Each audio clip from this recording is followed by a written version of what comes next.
right, y'all. It's the time of day that you've been waiting for. It is the one show on air that will take you from the boardroom to the bedroom, from politics to the pulpit, and everything in between with your favorite friends. You are about to join the crew for Fresh Fire as we do what we do all together. Tune in. Welcome to the crew here on WHOV 88.1 FM, iHeartRadio, all of the social media outlets. We're so happy that y'all tune in to us. Check us out. We can't go nowhere because y'all always talking about y'all listen to the show, so we appreciate that. We got the crew here, and we got a show today. Lord have mercy. Let me go ahead and do the introductions. I'm gonna start with Albion first. I'm gonna start with Albion because she always is upset. You remember Ray when John Young used to give her these 5-minute length introductions. He introduced me with love. I appreciate my brother. We had to go on commercial break. He's still introducing her. He coming back. It was red carpet for real. Miss Albion, how are you today, ma'am?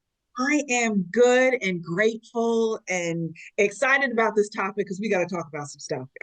I'm ready to have this conversation about what's happening with this next generation. Okay, so I'm wonderful. The conversation is going to be harsh. Okay, but I'm wonderful. Yeah, you need to go ahead and tell your friends, coworkers while we doing the setup. Y'all need to tune in today. Check out the show today because we got some stuff to talk about. We got Bishop Ray Johnson. What's up, Bishop? All is well. It's good to be with everyone again on another wonderful Tuesday. I probably will be uncharacteristically. I'm not going to be both and today. Not today. Not on this subject. Not today. No, not today. Not today. Producer extraordinaire Jason Covington. What's up, man? I got a lot to say. I'm upset right now. You upset right now. Because of the topic? Because of the topic.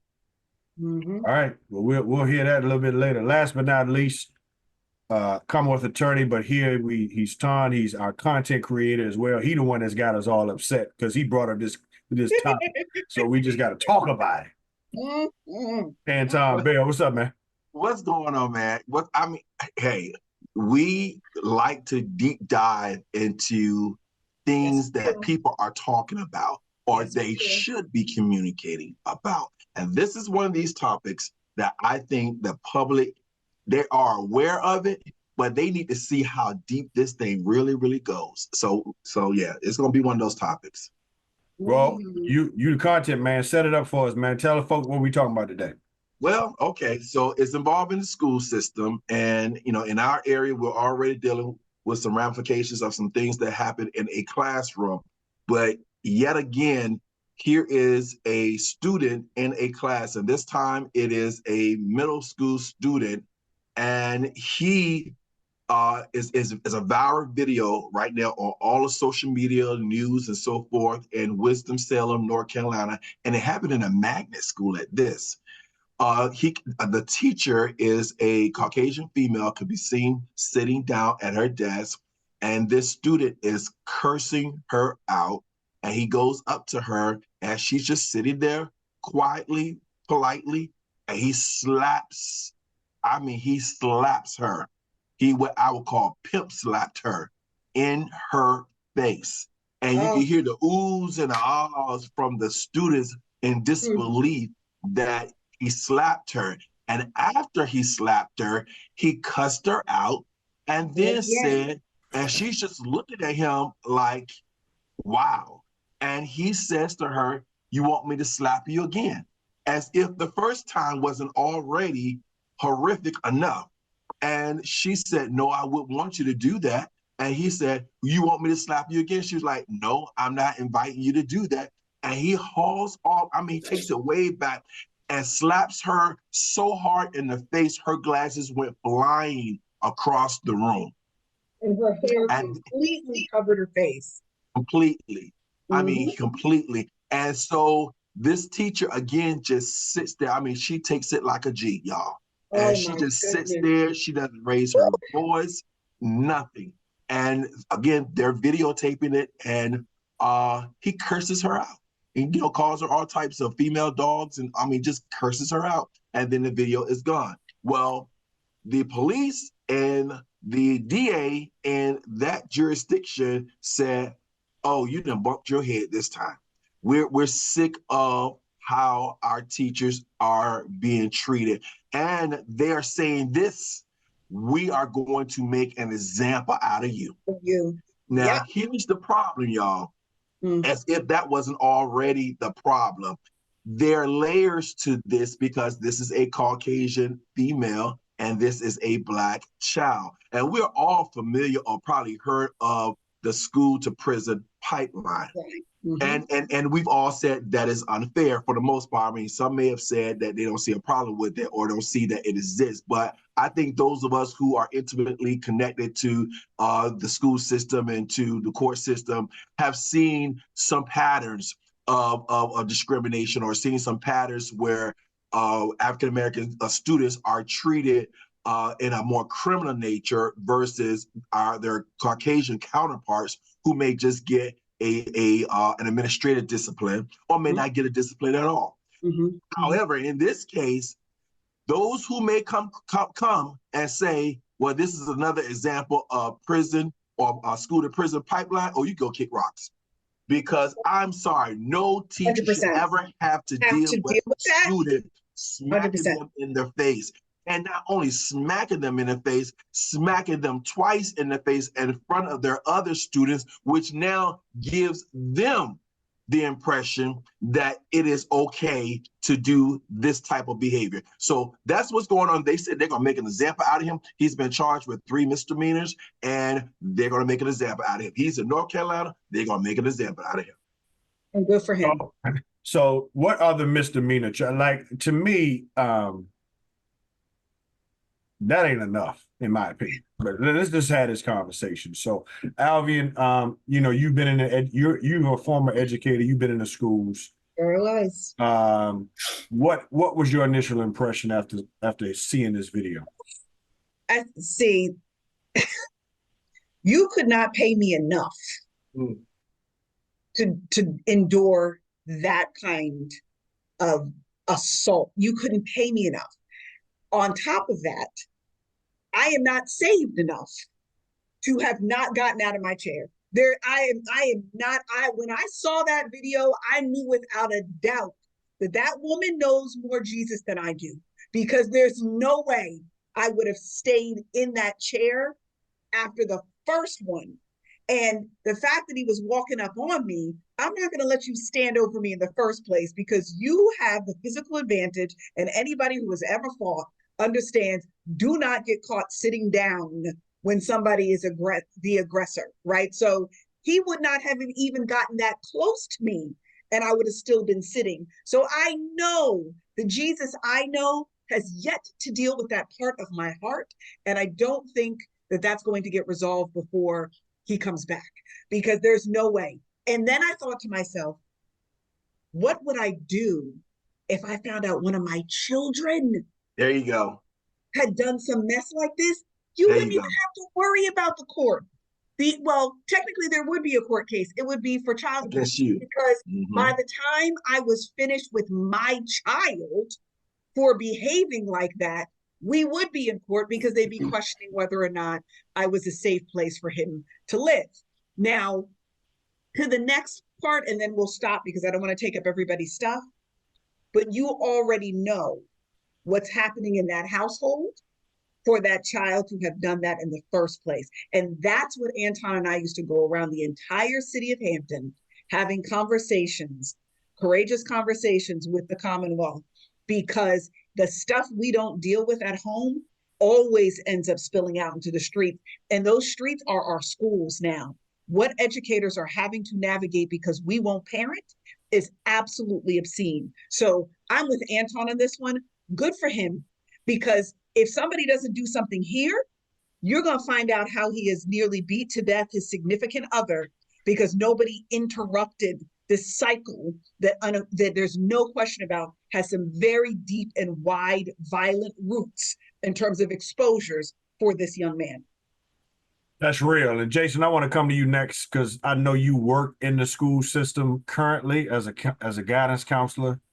School counselor, professional school counselor, sir. I'm Thank you. sorry. I'm sorry. That was guidance counselor back in my day. Right. They evolved. They evolved. You the Jeffersons. You moving up to the east side. You're a school counselor now, right? Professional school counselor. Thank you. And the reality is that unfortunately situations like this are not uncommon. That even at your level, and you're working with primarily elementary students, you still see and know of teacher assaults that happen way too often. Even if it's not a physical assault, it's verbal attacks, it's all types of stuff, man. So you see this video, man. What's your reaction? The first thing is go ahead and call Anton because I work in the jurisdiction that he serves in, and he's gonna prosecute me because the Jesus was his woman because the Bible says, and I think this is the Old Testament. If you get hit, turn to the other cheek, and she did. Like she turned that cheek and turned it back. If you hit me like that with an open palm, like yo, you gonna get these hands, and I'm a pray for forgiveness later, but you don't get this work because what you're not gonna do is disrespect me like that. And while I deal with primarily elementary, our building is a pre-K through 8. So we dealing with, some of these kids been there for a while, some of them 15, almost 16. And I've seen, like with that video you saw, I've seen that firsthand. We even got pre-K kids that will spit in your face. And that's why I draw the line too, because you're not gonna spit in my face. It's to be in education is not for the money. It's solely because we love these kids. And that's the reason why I'm there. Solely because I want to help Black and brown kids. But when you see someone that looks like you put their hands on somebody, regardless of what the woman said, even the woman, we don't know what she said, what she did, what led to the video before the video started.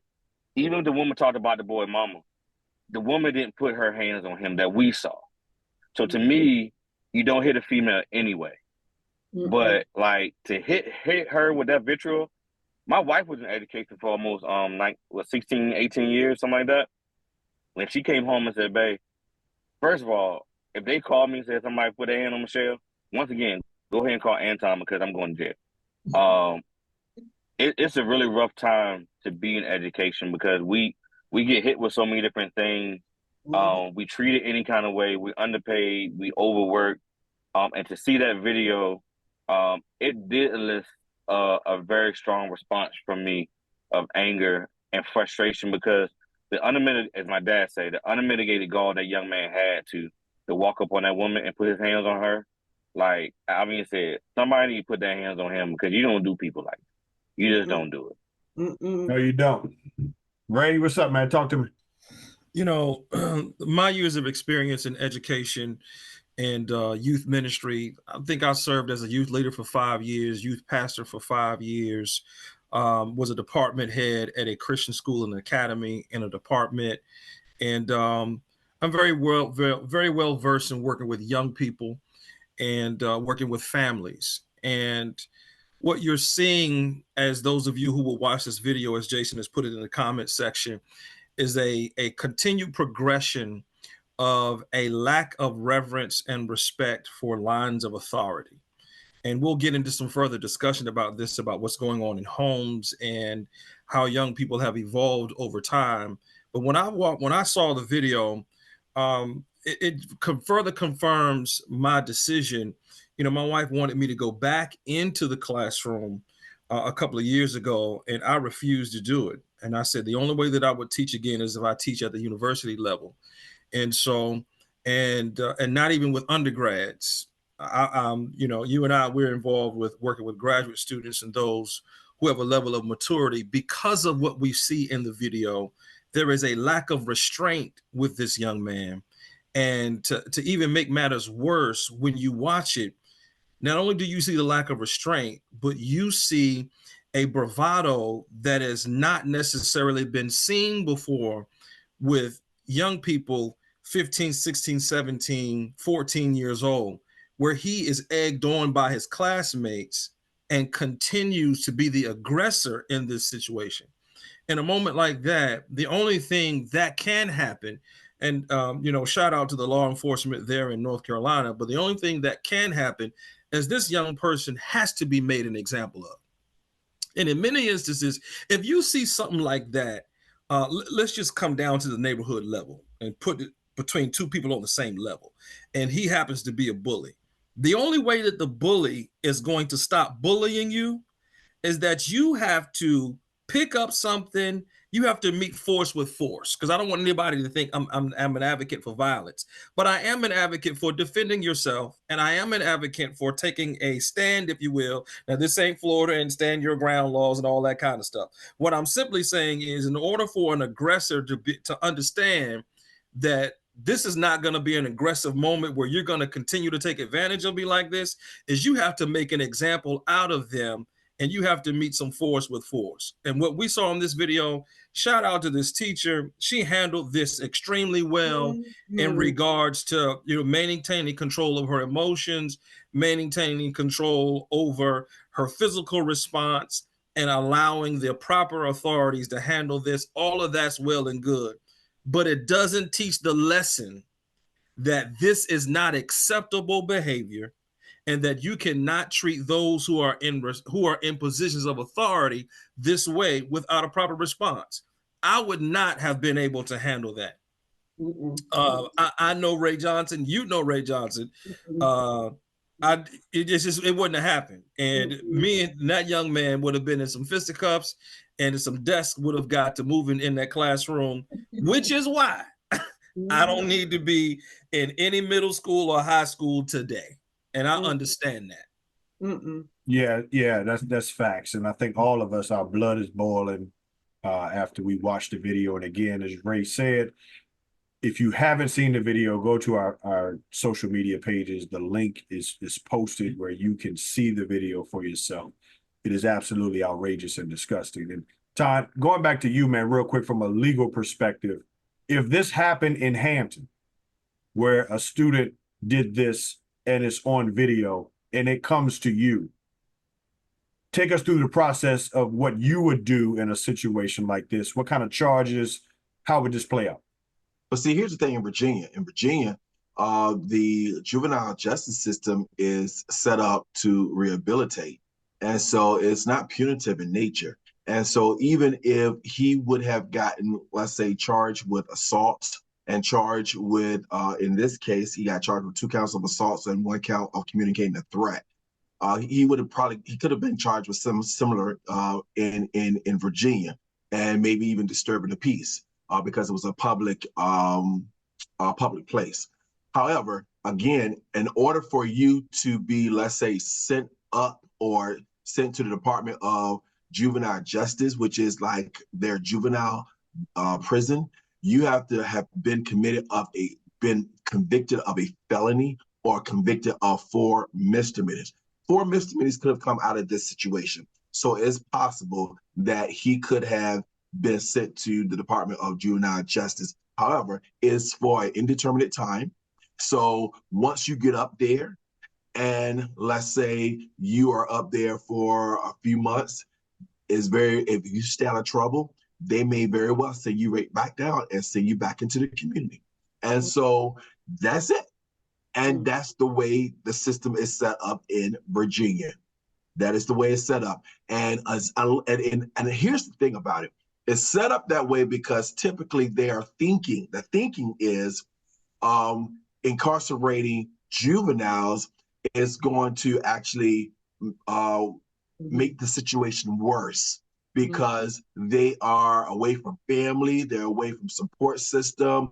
And what it does is incarceration actually creates a greater level of aggression, a greater level of criminality. But the problem is you have some people who need to be locked up. And you have quite a few of them, they're getting younger and younger and committing more heinous and more vicious crimes in the community. And for those who do not get locked up, that should have been locked up, you empower them.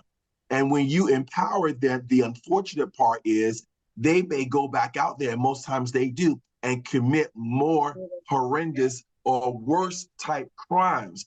And it's at that point that now you done crossed the line, because now you committed a crime where you could be treated as an adult, and you will be treated as an adult in most jurisdictions. And then at that time, you're not dealing with the juvenile system anymore. Now you're dealing with the adult system. and you're dealing with adult prison, and you're dealing with adult ramifications, and unfortunately, you're going to be eventually housed with adults, which make you now fresh meat. And that's just the reality of the beast. And so we are not doing these kids any favor, but not holding them accountable. Now, is jail the quintessential remedy each time for a kid that commits a bad act? No, absolutely not. But accountability can look a whole lot of ways. I mean, there are multifunctional ways that you can hold a kid accountable other than incarceration. But what it must do, it must make them think about what they just did, and also make them think about potential consequences if they are tempted to do it again. But the ramifications that we see nowadays, the accountability that we see nowadays, or lack thereof, doesn't have that effect. And you have kids on the streets laughing about the juvenile system, saying it's a joke, it doesn't do anything. And they know that. And so they go out and they do whatever. They go buck wild.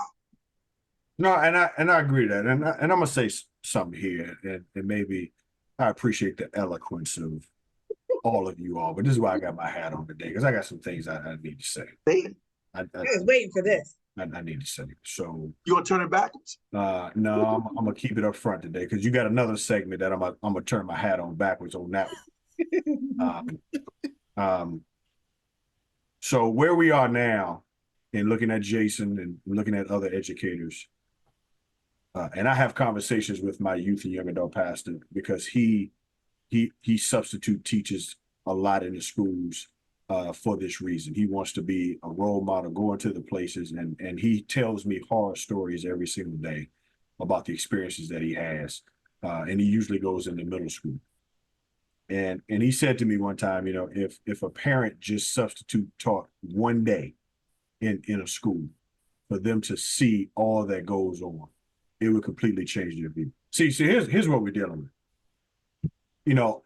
We all are involved in a lot of different meetings that we are called to in the city. And usually the meetings center around a particular subject. How can we curb the violence? How can we make a difference? How can we go into these things?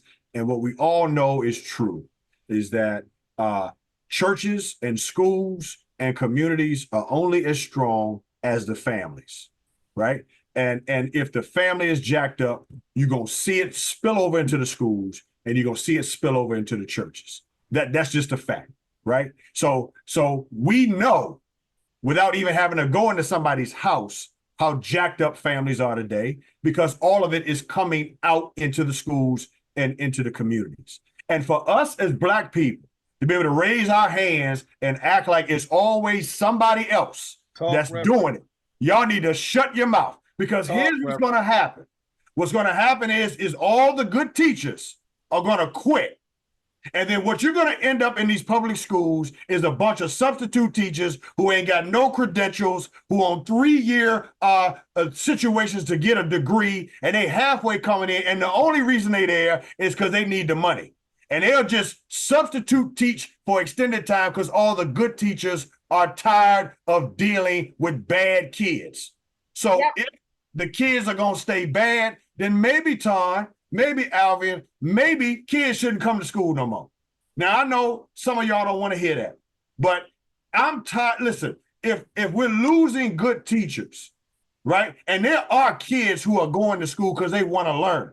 And now what about me and my child who wants to go to school to learn, but got to deal with dysfunction every day? And you ain't bringing that dysfunction home to my house because I'm going to deal with it at the door. But if you, now see, you messing with my house now, because you ain't taking care of your kids. And so now what you're seeing happening is you got a lot of kids parents who can afford it, they go to private school.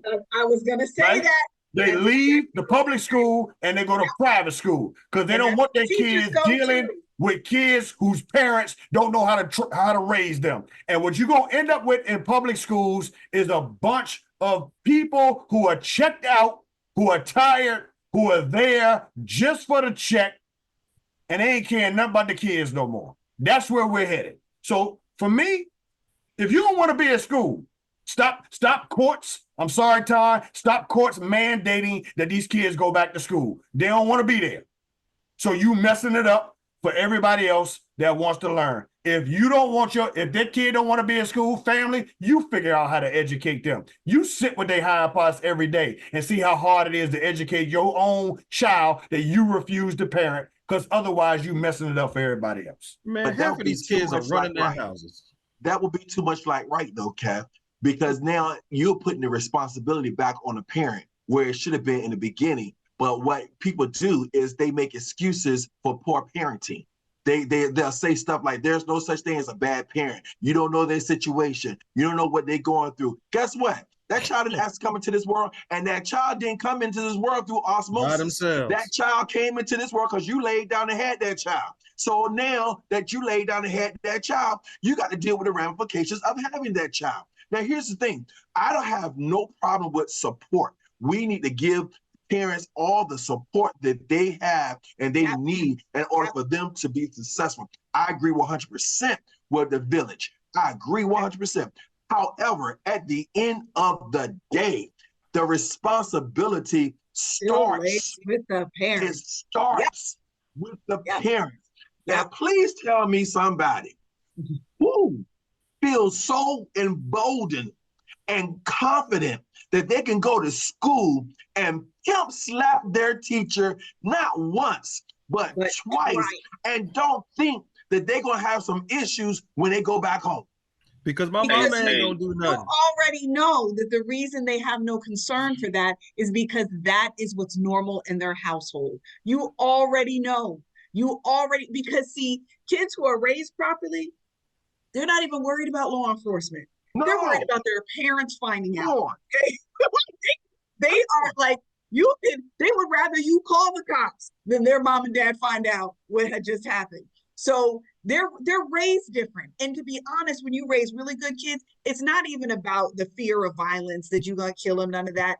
You raise them so well that they just don't want to disappoint you. There we go. That's when you are really, when your kid and when you and your child have a really good relationship, your child just doesn't want to disappoint you. They don't even want to see that look on your face that just said, I know I raised you better than what you got me sitting in here listening to what you had just done.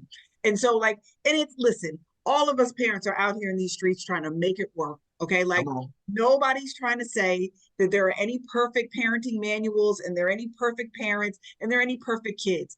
Everybody's going to make mistakes and everybody's going to go through their stages at various points in their life, might I add. But what you cannot excuse, rewrite, edit, or try to spin is what you just saw happen in that classroom. There is no conversation that says on some level, and I don't want to hear this because I'm with Kevin on this. I don't want to hear about what white people did that is creating the system that is creating this. I don't want to hear it. I do not want to hear it because that nonsense is out of control.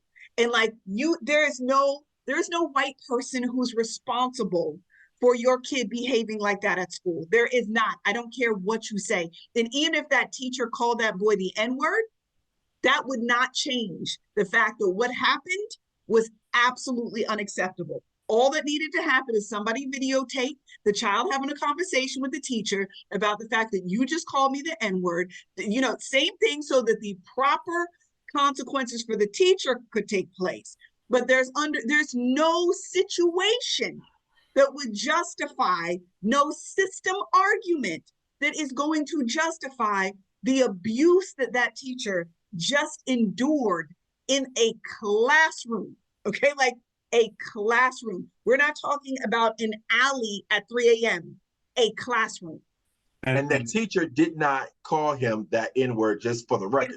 Yeah, for the record. But there will always be someone trying to say, well, you don't know what kind of racist behavior, That is not the context. That didn't even happen. And I'm just saying, even if it did, it would not justify the way that child behaved. But Alvin, go ahead, Jay. What y'all missing, we got this, what Swan says all the time, it goes back to the house. The reason why that child felt like that, and I see this legitimately every day, you got parents that would show up at the school, and I've had to keep parents off of administrators and off of teachers And like, because a lot of parents know who I am, and they, you know, Jay, I let you handle it. Like, dude, this is not what you do. You don't roll up on these teachers and be threatening. You got grown men that's bigger than Tom, that's rolling up on, you know, women that's been teaching for 30 and 35 and sometimes 40 years and saying how they gonna F them up and stuff like that. I'm like, bro, like you can't talk to them like that. So to see the little boy do that, that doesn't surprise me, because the parents, the mothers, the fathers, the aunties, the uncles, and the cousins, they all come up to the school, and they come up there deep. I had a lady, somebody took the child lollipop and said, "You don't want my boyfriend coming back." Man, hold on, let me help you. Let me help you. If your boyfriend come up here, it's not gonna be a good day for him. So please know, I don't need this job. So you need to keep your boyfriend where he gonna be. But see, you have things like that. Jay, I got to stop you, man, because, you know, my pressure high. My pressure's up. Because the only time we want to come to school is to confront the teacher to defend the foolish behavior. How about that?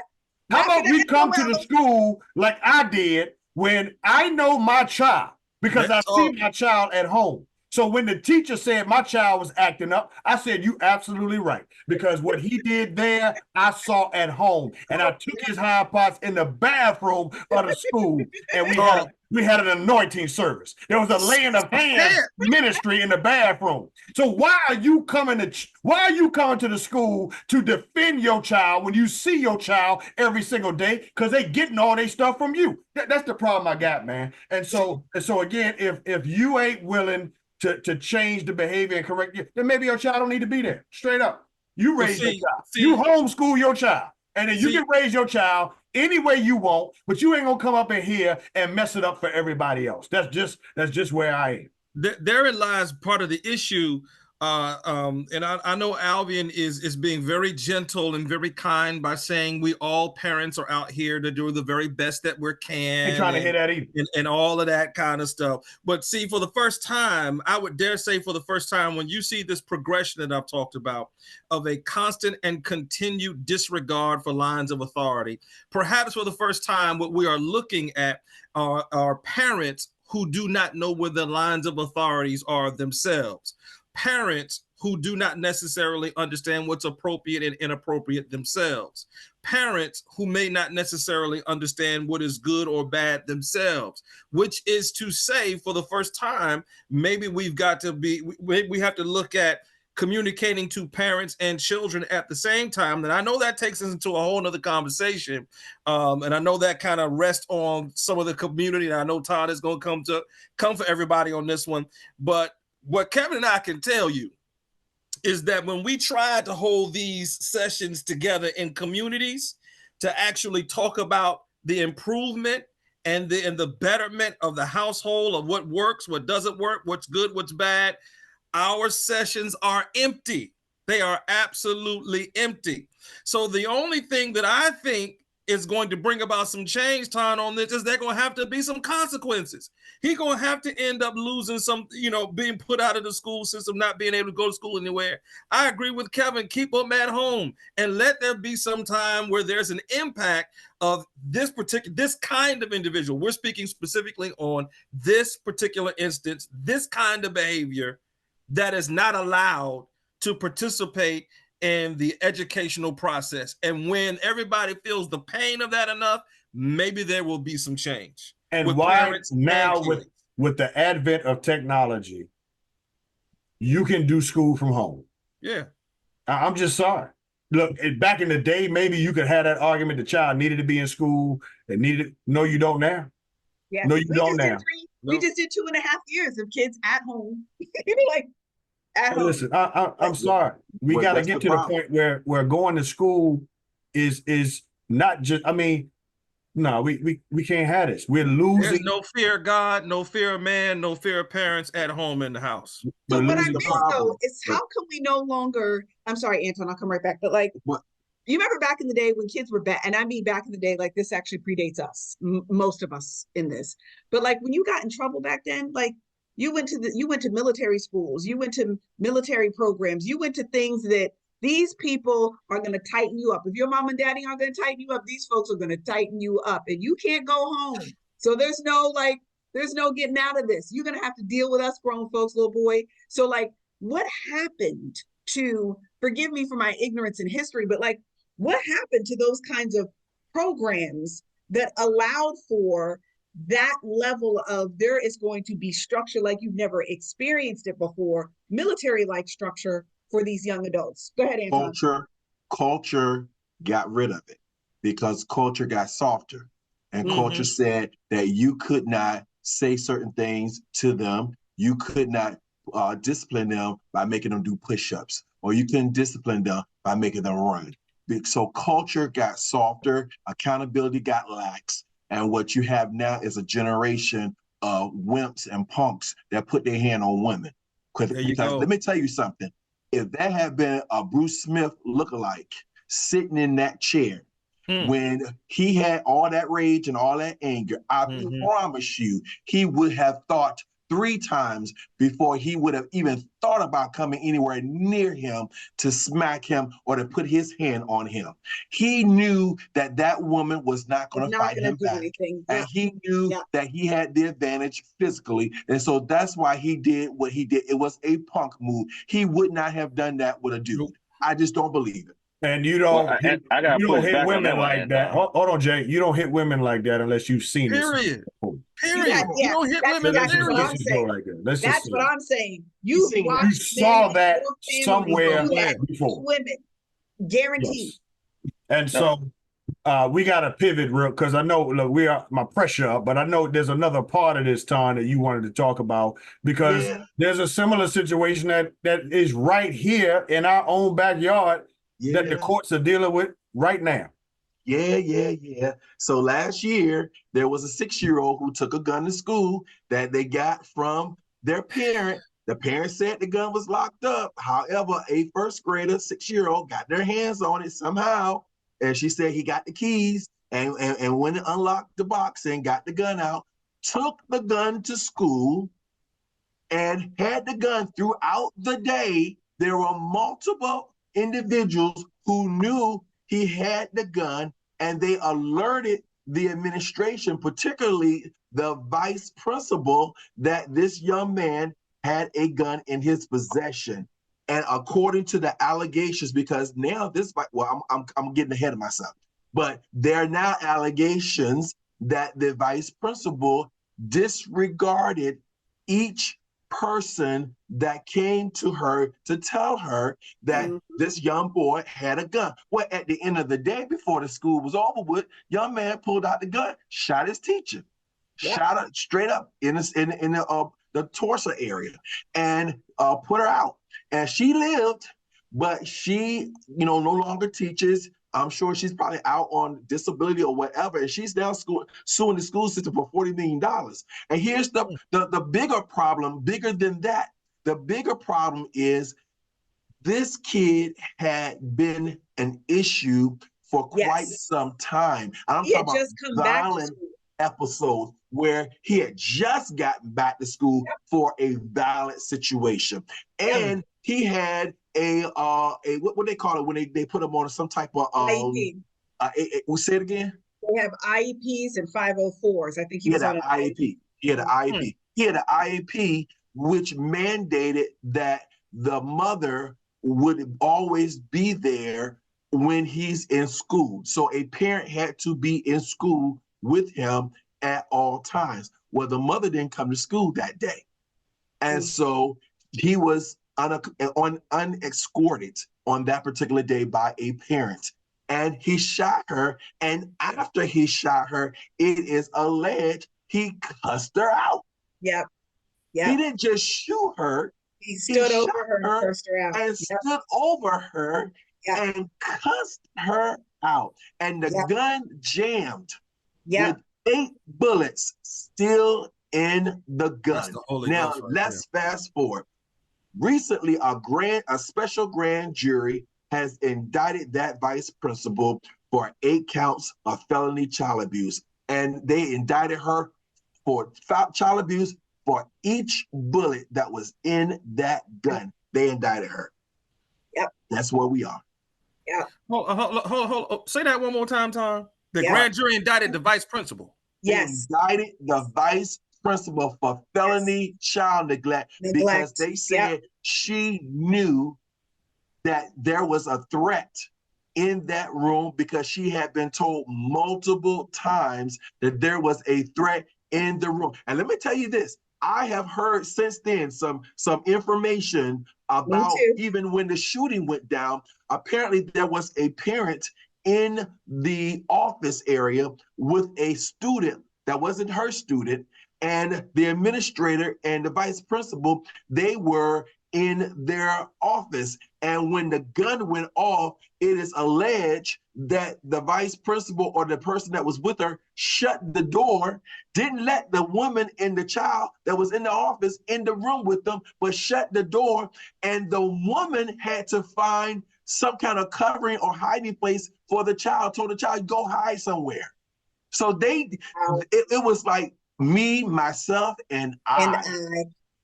Now, let me tell you something really quickly. That, unfortunately, and to Kevin's point about what's progressing in our school systems, I have been in an elementary school during a active shooter situation. The person didn't end up coming into the school. They were in the general area. And they went on lockdown, or what they were concerned was going to become, let me say that more correctly, concerned that it was going to become an active shooter situation, but they knew they had somebody walking around with a gun who had just committed another crime very near to the school, and he was headed in the direction of the school. I was in the library with multiple teachers doing an event, and we had to go to where we needed to be locked down. And I cannot tell you how many teachers said, with small children, I ain't dying for y'all today. I ain't dying for none of y'all today. Honest to God. And I'm calling Matt to let him know that I don't know what's going to happen, baby. I want you to know that I love you just in case anything happens. But here's where we are. This is the school we're at. This is what we were doing. But the teachers, it was so obvious. None of these teachers were willing. I'm not laying my life down for these kids. I'm not even trying to take I'm not taking nothing for these children. There was such disconnect between the teachers and the safety of the children besides following just the protocol. It really made me rethink the school system altogether. It is amazing how little interest so many of these teachers right now have in the lives of these children above and beyond their ability to pay the rent or the mortgage. But we are creating an environment like that because of the kind of stuff we're letting happen in the school system, that you're no longer getting the people who are in love with education and in love with children. You're getting folks who have to survive at this point. And it is changing what's happening inside those schools. And I was in a Title I school. So for those who don't know, Title I schools are the schools that are heavily populated by our Black and brown children because of socioeconomic reasons. So we need to understand the seriousness of what is going to happen. We're going to be the first screaming that all those white people have their children in these great schools and they're leaving our public schools to die. Honey, we're leaving our public schools to die by what it is that we're not doing. It's not just all the white people. Stop it with that conversation. There is so much we can control. We're not letting anybody off the hook for the things that are legitimate, but there is so much we can legitimately control in terms of the experiences between our households and our partnership with the schools. We do have control over those things. Mm-hmm. So Jay, do y'all have metal detectors in your school? Almost every entrance. I manned a couple of them a couple times a week. So now when kids come in, parents come in, they got to pass the metal detector to get in? Mm-hmm. But you've also seen weapons before, right? I've seen weapons get through the metal detectors. I've confiscated at least 3 knives this year. These are elementary kids. These are elementary kids. And to speak to what Alvin said about teachers, because I hear it all the time, like after Rich Neck, even before Rich Neck, I'm not dying for y'all jokers. And it sounds callous, but one of the reasons why the teachers I hear that from, they're 20 and 30-year veterans that have been mistreated. And when they go to administration and go to people and say, hey, this is what we need, this is what we're struggling with, they say, hey, go back. And they misinterpret, and Alvin, you can appreciate this term, restorative practices and stuff like that. You cannot substitute restorative practices for discipline and consequences. Absolutely. Hey Bishop, this is your segment. This is both and. You can have discipline and have restorative practice at the same time. And what the school system right now we'll see it was here because she'll probably be mad about this statement I'm about to make. A lot of some things with legislation makes it really hard to do certain things because now schools are worried about accreditation. If we put kids out, then now we're gonna lose our accreditation. Now we're gonna lose our funding. When if this kid is spazzing, send that to Swan, you need to put that on the ballot. Send them home because once we inconvenience the parent, the behaviors change. Because we had a kid, that was on full days. They can't go to work. Stop putting that joker on half days. The first thing she said in the conference, what am I going to do with him? I'm looking at her like, what do you think we do with him all day? Not our problem. So once you start inconveniencing the parents, these behaviors will change. And if we could get some kind of legislation that say, hey, school is not mandatory. You show up because you want to be here, like going to work. It's not mandatory I go to work to provide for my family. It's mandatory. Michelle makes it mandatory because if I don't, I don't got nowhere to live. But, we go out of a sense of we need to do this. So now the kids get that same sense of I need to get this education. And while I'm here, why can't teachers make six figures? They are the least paid individuals in education. When we play these ball players, all this money, it's crazy. But what Swan just said, amen. Being at an elementary school and this school year alone, 3 knives. And we're not talking about box cutters. I'm talking about things you fillet stuff with that got through the metal detector. So let's sit here and think about how many things have made it through the school, the metal detectors that we just don't know about. So Todd, I'm assuming that there's laws on the books that require kids to have to go to school, right? Yeah, truancy. Yes. Right. So what is can you explain the law for us, please? Do you know the law? You got to go to school. That's until how old? Is it 16? Well, you at a certain age, I think that you could at 16, I think is the earliest that you could potentially get your GED. So you can apply for your GED, but I think there are some criteria when you're under 18. And if you meet those criteria, then you could potentially apply for them. So I don't know what that is because that's academic in nature and that doesn't involve me. However, you have to have 180 hours, seat hours in Virginia. Okay. Right. So yes, I don't know about that, but I do know that as a young kid, yes, you are mandated to go to school, and failure to go to school can result in truancy issues for the child, as well as some issues for the parents, because they can be charged as well if they're not enforcing their child going to school. So they can be charged as well. Yeah. Well, let me just tell y'all a quick story. And this, I'm not going to name names, but I had a conversation with one of the parent involvement coordinators. And I'm not going to say which city. And this parent involvement coordinator told me that there's a particular school, which is predominantly us, that has the highest absentee rate in the city. This is an elementary school that we're talking about, where over 50% of the entire school has missed 10 or more days. Now, you understand that elementary kids can't get there by themselves. Right. Nope. Either they catch the bus or parents have to take them. So somebody explain to me, how in the world can over half of your school miss 10 or more days? And I asked the parent involvement coordinator that question. The answers was parents bring their kids anytime they want to. Yeah. They show up whenever they want to. Yeah. Accountability. They got all. So if you are saying to me that school is not important to you, right? And now we got positions in the system that got to go find you and tell you to bring your kid to school, but your kid really don't want to be there, and you ain't pressed to get your kid there on time, then why is this kid here? And I know somebody don't want to hear that, but you're messing it up for the people who really want to be there. So I'm going to say something that's very controversial, but I'm going to go ahead and say it anyway, because that's just who I am.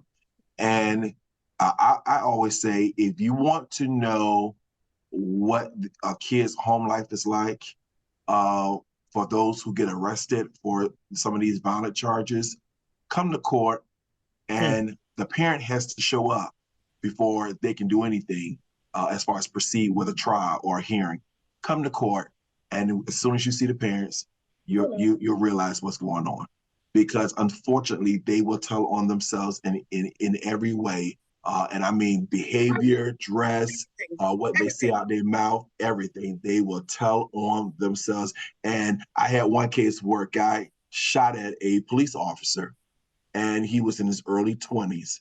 And when we read his pre-sentence report, I argued the case. And the judge, I mentioned to the judge, I said, Judge, this was just a wreck, a train wreck ready to happen. The judge said it was a train wreck when the parents met each other. Yeah. You're getting ready to go where I want to go now. I know all of them. I know a bunch of those scenarios. He said it was a train wreck now. When the parents met each other. He said the child, he said this defendant didn't have sterilization. Here's the thing though. Here's the thing. Now, it wasn't his fault how he was conceived and how he was brought into the world and even how he was raised.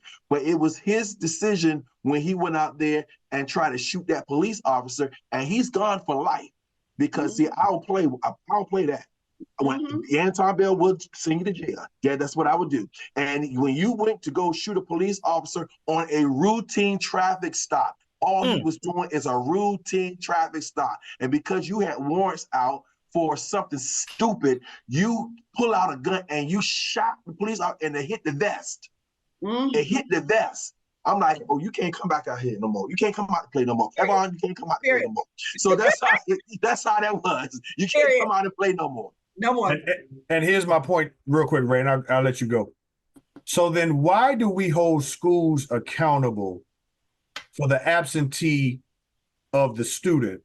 Or if the parent decides that they don't want to bring their student to school? That's the part I do not understand, right? Because to your point, you're talking about accreditation and money is linked to so many kids being in school, but the parents ain't bringing their kids to school. How are you holding the school accountable for that? That's like holding the church, Ray, accountable for when the members decide they don't want to come on Sunday because it's raining outside. So here's the problem with it, though. Here's where Sia would be correct about, the system component of it and the cycle that would be a byproduct of this, right?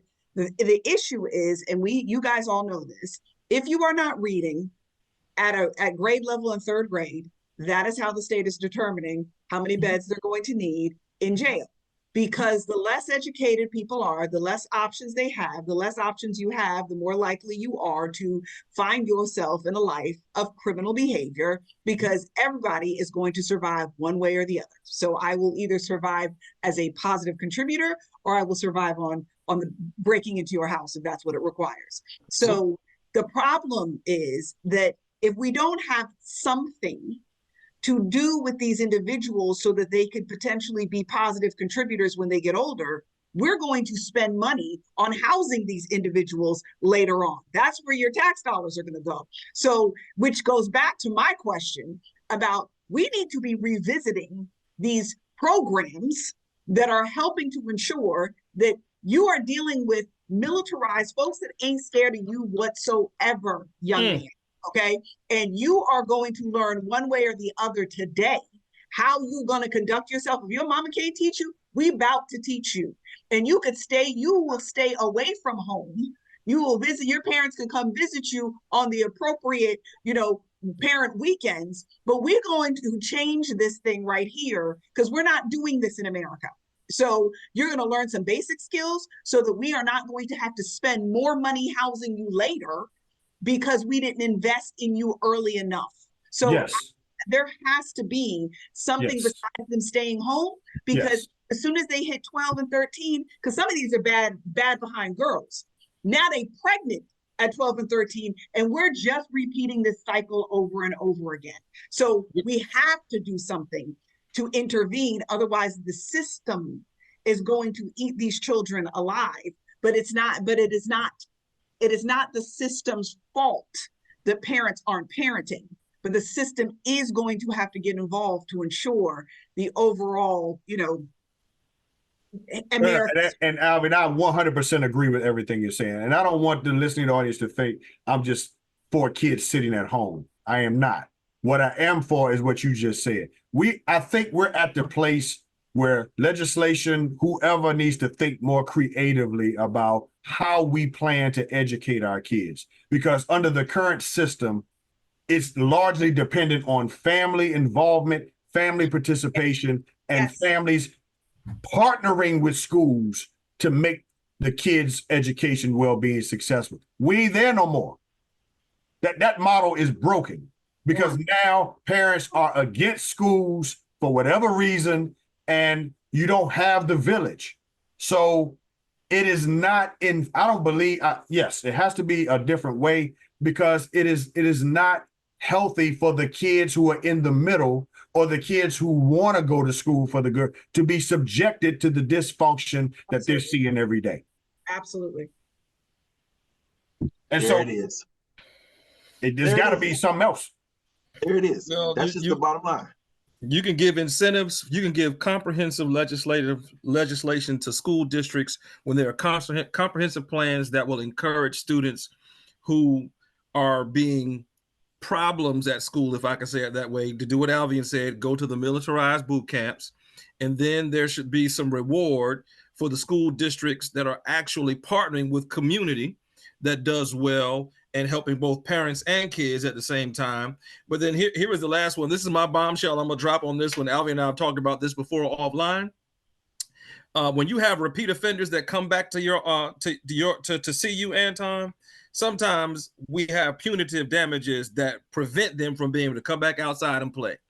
So punitive damages in terms of a policy standpoint, if you got repeat offenders that are within dynamics of family environments, I'm all for sterilization, because you just mentioned there are some that you said that there was a problem when the parents met. Some people don't need to continue having children because they haven't done well with the ones that they have already had. And if they keep having them going in the same environment, we're going to continue to have repeat offenders over and over again. I know that may sound racist and nobody wants to hear that. And people are dying.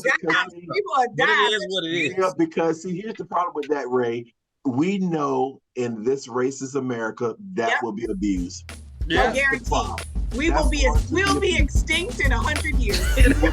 Probably 50 years. We gotta end there. We gotta wrap. We got a hard wrap. We out of time. Look, I know all of our pressure's up. Great show today. Yeah, we'll end right there. We're out of time. We hope you enjoyed the show. Check out the video on our social media outlets if you haven't seen it, of the student smacking his teacher twice. Until next time, be blessed and be a blessing to someone else. Peace. Okay, I hope you loved it as much as we did. Thank you for joining us for another fire show for the crew. Listen, you can catch us on YouTube, Facebook, Instagram, and any streaming platform that you're using for your podcast. Share with a friend, expand the family. Listen, we're trying to do this thing with all of you as often as we possibly can. We're looking forward to you joining us again for our next show.